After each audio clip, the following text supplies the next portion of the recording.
முதல் வாசகம். உயிருள்ளோர் எல்லாருக்கும் அவளே தாய். தொடக்க நூலிலிருந்து வாசகம். 3:9 முதல் 15 வரை 20. அந்நாள்களில் ஆண்டவராகிய கடவுள் மனிதனை கூப்பிட்டு, நீ எங்கே இருக்கின்றாய் என்று கேட்டார். உம் குரல் ஒலியே நான் தோட்டத்தில் கேட்டேன்.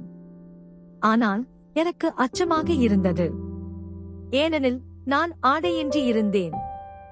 எனவே நான் ஒளிந்து கொண்டேன் என்றான் மனிதன்.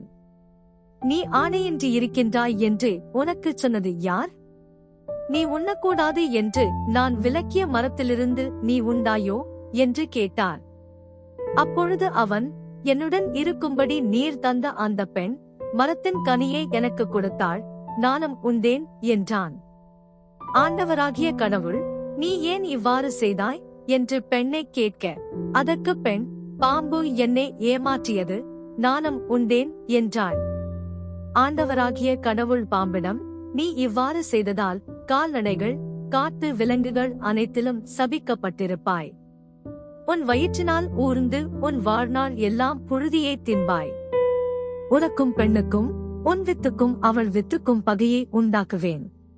அவள் வித்து உன் தலையை காயப்படுத்தும், நீ அதன் குதிங்காலை காயப்படுத்துவாய் என்றார். மனிதன் தன் மனைவிக்கு ஏவாள் என்று பெயரிட்டான், ஏனெனில் உயிருள்ளோர் எல்லாருக்கும் அவளே தாய். ஆண்டவரின் அருள்வாக்கு. இறைவனுக்கு நன்றி. நற்செய்தி வாசகம். இவரே உம் மகன், இவரே உம் தாய். யோவான் எழுதிய தூய நற்செய்தியிலிருந்து வாசகம். 19:25 முதல் 27 வரை.